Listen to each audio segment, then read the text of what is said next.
안녕하세요. 적폐청산입니다. 이제 판결이 1개월이 안 남았습니다. 이재명 재판 관련해 가지고 탄원서가 지금 많이 들어오고 있죠. 진정서도 꽤 들어온 모양이더라고요. 이런 탄원서와 진정서가 양형에 영향을 미칠 수 있을까? 여기에 대해서 분석한 기사가 있어서 좀 말씀 좀 드리려고 합니다. 일단 최근에는 이재명 지사 재판뿐만이 아니라 여러 가지 측면에서 이재명 지사에게 관심을 많이 주고 있어요. 지금 정치계에서 가장 큰 관심을 가지고 있는 정치인이 아닌가 이런 생각이 들 정도입니다. 원래는 이재명 뉴스가 사실 지상파에서도 많이 나와야 되는데 지상파에서는 이재명 뉴스를 거의 안 띄워주죠. 안 좋은 기사가 나와야지만 그때 이제 띄워줍니다. 언론이라든가 권력은 아직 이재명 편이 아니라는 것을 알 수가 있어요. 어쨌든 이렇게 굉장히 큰 이슈가 되고 있는 정치인이 이재명이다. 그래서 그 연합뉴스에서는 이재명 재판 때문에 지금 탄원서가 들어오고 있고 엄벌을 요구하는 진정서도 또 꽤 많이 들어와 있습니다. 이 엄벌을 요구하는 진정서 같은 경우에는 지금 이재명 죽이기를 했던 그 세력에 의해 가지고 지금 이런 것들이 들어온다고 보면 되거든요. 네, 그래서 이런 것을 봤을 때 지금 정치권에서는 이재명을 살리려고 이렇게 순수한 마음으로 자발적으로 이재명을 살리려는 그런 전국적인 그런 열풍이 좀 일어나고 있고, 그리고 또 이제 친문 쪽에서는 의도적으로 내년 총선을 대비해 가지고 단합된 모습을 보이고 이재명이라는 그 굉장히 호감도가 좋은 이런 정치인을 이용을 한다는 얘기입니다. 그렇게 해서 이재명을 이용을 해서 어떻게 해서라도 내년 총선에서는 승리를 하기 위해서 이재명에 대해서 탄원서도 써주고 이런 상황인 것 같아요. 그래서 이 연합뉴스에서는 이 탄원서하고 진정서가 이 대법원 양형에 어떤 영향을 미치나 거기에 대해서 지금 얘기를 하고 있는데 잠깐 살펴보겠습니다. 이 보면은 탄원서가 358건, 그리고 엄벌을 요구하는 진정서가 201건, 이렇게 이제 대법원에 접수가 됐다고 조사를 했더라고요. 1심, 2심 같은 경우에는 재판부가 형량을 판단하는 절차, 그 양형 절차 등에서 참고 자료로 활용되는 경우가 있다. 하지만 그 대법원 같은 경우에는 1, 2심처럼 그렇게 활용될 가능성이 적다 그러네요. 형사소송법상 규정에 의하면은 10년 이상 징역이나 금고가 선고된 경우에만 대법원에 상고할 수 있도록 규정한다.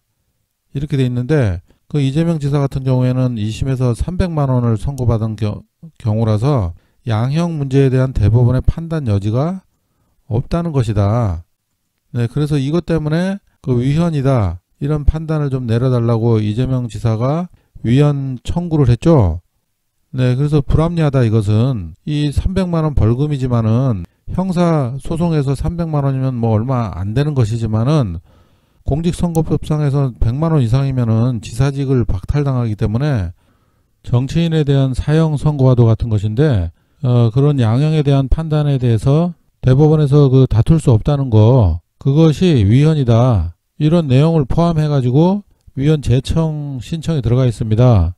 현실적으로 대법원 재판에서 탄원과 진정이 재판 결과에 영향을 전혀 미치지 않느냐 이렇게 물어본다면은 그렇다고 확언할 수 없다. 그러니까 이렇게 반대로 물어보면은 재판 결과에 영향을 줄 수도 있고 안 줄 수도 있다. 그런 내용입니다.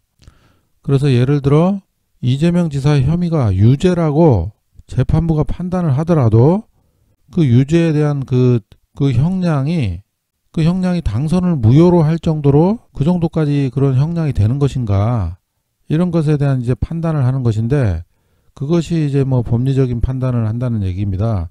그래서 이것이 형벌 책임주의라는 그런 용어가 있는데 여기에 이제 부합을 하는지 그 대법원이 판단을 하겠다는 얘기예요. 그래서 이 부분이 지금 우리가 지금 알고 있는 법리적인 판단, 그 판단이라는 얘기입니다. 그 2심에서 선고한 형량이 부당한지 여부가 아니라 피고인이 저지른 범죄 책임에 상응하는 형량인지, 여기에 대해서 대법원의 법리적 판단이 가능하다. 이렇게 얘기를 하는 겁니다. 그래서 좀 불리한 상황이에요. 이 상황으로 보면은 지금 선고한 형량이 사실은 아주 완전히 부당한 것인데 여기에 대해서 이 부당함에 대해서 지금 판단을 하는 것이 아니라 그 혐의가 유죄일지라도 유죄에 대한 것이 그 도지사직을 무효로 시킬 만큼에 해당되는 그런 형벌 책임주의 원칙에 부합하냐 이런 것만 이제 판단을 하겠다는 얘기입니다. 그래서 지금 우리가 다 알고 있다시피 이게 사실 좀 지금 이 완전히 법적으로만 봤을 때는 조금 힘든 상황입니다. 사실 2심에서 완전히 말도 안 되는 그런 판결을 내렸는데 그런 판결 자체가 부당한 것인데 그 대법원에서 그런 부당함에 대해서 판단을 안 한다는 그런 얘기인데 이거는 정말 말이 안 된다고 생각이 됩니다. 그러니까 결론이 뭐냐? 형벌 책임주의에 입각한 양형의 적절성에 대해서 그 적절하냐? 도지사직 당선 취소가 적절하냐? 거기에 대해서는 대법원이 판단할 여지가 있는 것이고 웬만하면은 그 2심의 판결을 인정을 하고 그 양형의 적절성에 대해서만 이제 판단을 하겠다는 얘기예요. 그러니까 보통은 그렇게 된다는 얘기입니다. 여기에다가 탄원이나 진정서가 판결에 줄 수 있는 그런 영향 역시 배제할 수는 없다. 최근까지 봤을 때 이런 것이 별로 영향을 주지는 않았지만은 없다고는 할 수가 없다. 이 정도로 이해를 하시면 되겠고, 그리고 또 실제로 징역 10년 미만 형량에 대해서 형벌 책임주의에 벗어나는 형량이라고 대법원이 판단한 전례는 확인되지 않는다. 이거는 이제 뭐 형사소송에서 해당이 되는 거겠죠. 그래서 이제 최근에 탄원서를 냈던 그런 전례가 있는지 좀 찾아봤더니 탄원서를 내고서 당선 무효형이 확정된 사람이 있어요. 우석재 안성시장인데 이분도 이제 그 더불어민주당이에요. 그래서 1심에서 200만 원 받고 그 2심에서도 200만 원 받고 대법원에서 벌금 200만 원이 확정이 됐어요. 근데 이분이 이제 그 6.13 지방선거에서 40여억 원의 채무를 누락한 혐의로 기소가 됐는데 그 민주당 지역위원회에서 뭐 시민 탄원 서명운동도 하고 그 민주당 정치인들도 다 여기 탄원도 하고 아주 열심히 탄원서 운동을 했던 모양입니다. 그런데 이제 결국 당선 무효형이 확정이 됐어요. 이재명 지사하고는 좀 많이 다르지만은 대부분의 그 당선 무효형 확정된 것을 보면은 뭐 돈을 뿌렸다든가 무슨 뭐 정치자금법을 위반을 했다든가 이런 경우가 많더라고요. 그런데 이분 같은 경우에는 그 단순히 채무를 누락한 것인데도 당선 무효형이 확정이 됐습니다. 14,000표, 14,200여 표 이런 차이로 이제 당선이 된 거였는데 뭐 어떻게 보면은 탄원서 뭐 서명운동 이런 것들이 큰 효과를 보지 못했다 이렇게 생각을 할 수가 있겠는데 뭐 이재명 지사하고는 좀 많이 다르죠. 일단 이재명 지사는 이 탄원서 서명이 전국적으로 지금 각계각층에서 일어나고 있고 여러 가지 면에서 이 탄원서 내용도 뭐 차이가 많이 나지만은 어쨌든 최근에 그 당선 무효형 받은 사람이 많다. 이 정도까지 여러분이 좀 아시면 되겠고 그래서 저는 이재명 지사가 지금 이 대법원에서는 2심 선고한 형량이 2심에서 선고한 그 형량이 부당한지 여부를 따지지 않는다. 이런 얘기를 써놨는데 뭐 대부분 탄원서들은 또 그냥 선처해달라. 일을 잘하기 때문에 이재명 지사를 선처해달라. 이런 내용으로 이제 주를 이루고 있는데 한 절반 정도는 그 말 한마디 토론회에서 한 거 가지고 당선 무효형까지 할 수가 있느냐. 1위하고 2위하고 그 표 차이도 엄청났었는데 그러니까 한마디로 2심이 선고한 형량이 부당하다는 것을 많이 얘기를 하고 있죠. 탄원서에서도 그 얘기를 많이 하고 있는데 그런데 이 부분에 대해서 어쨌든 대법원에서는 법리적인 판단만 한다 그러니까 이제 저희가 그 지지자들 입장에서는 이것을 어떻게 할 것인가 좀 생각을 해봐야 될 것 같은데 그래도 저희가 지금 할 수 있는 것은 뭐냐 팩트로 돼 있는 거 뭐 제 생각에는 그래도 저희는 주장할 것은 사실 이거밖에 없다고 생각을 해요. 아니 고등법원에서 정말 자의적인 판단으로 아무런 범죄 혐의도 안 되는 것을 가지고 이렇게 당선 무효형까지 내렸다면은 부당함을 봐주는 게 대법원이 할 일이지 대법원이 왜 있는 건가. 지금 법적으로 체계적으로는 그렇게 돼 있지만은 말이 안 되는 상황이다. 이런 것을 저희는 어쨌든 이 지지자 입장에서는 여기에 대해서 강력하게 주장을 하고 여러 사람들한테 알리는 수밖에 없다. 어차피 여기서 법리적인 쪽으로는 이재명 지사 쪽에서 지금 위헌 제청도 지금 해놓은 상태이기 때문에 거기서 이제 판단을 하겠지만은, 그리고 이제 헌법재판소에서도 이런 내용들을 참고를 해야 되기 때문에 우리가 강력하게 이 부당함에 대해서 거의 난동 수준으로 해가지고 지지자들이 이것을 따지지 않으면은 좀 어렵다. 가만히 있으면은 절대로 좋은 결과가 나오지 않는다. 이렇게 생각을 하시고 많은 활동 부탁드립니다. 뭐 제가 한 일주일 이상 지금 못 만든 것 같은데 영상을 굉장히 지금 할 일이 좀 많았어요.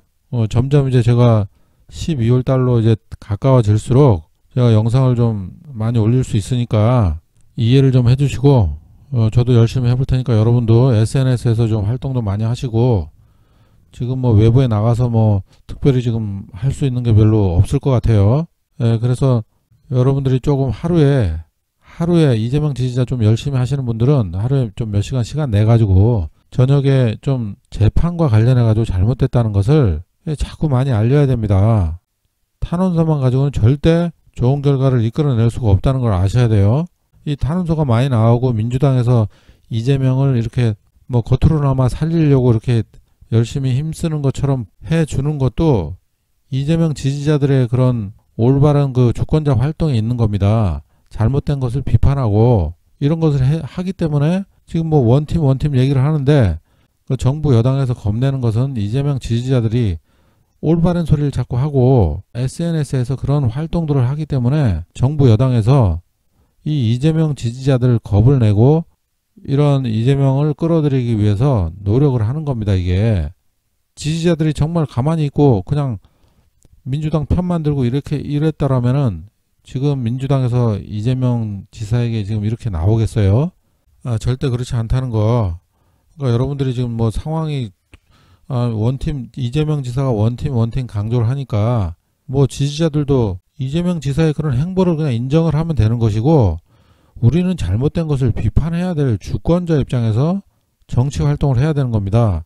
민주당에서 왜 이재명 지사를 이렇게 붙잡고 있는지 그것을 여러분들이 아시고, 일단은 중점적으로 해야 될 것은 7대3 정도로 해가지고 제 생각에는 재판 관련해 가지고 7, 그리고 3은 뭐냐, 지금까지 했던 것처럼 이 주권자는 정부를 비판해야 되는 거예요. 정부와 여당.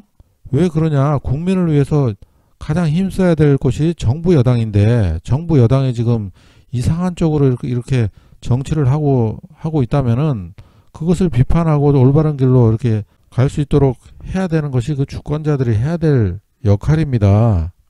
그러니까 지금 이재명 지사가 원팀을 강조하고 그러니까 뭐 비판을 하지 말라 이런 의도가 아니니까 그렇게 생각하지 마시고 주권자 활동도 열심히 하셔야 된다. 그렇게 해야지 이재명 지사의 그 재판 결과가 잘 나올 것이다. 저는 이렇게 생각합니다. 네, 이번 영상은 여기까지 하겠습니다. 감사합니다.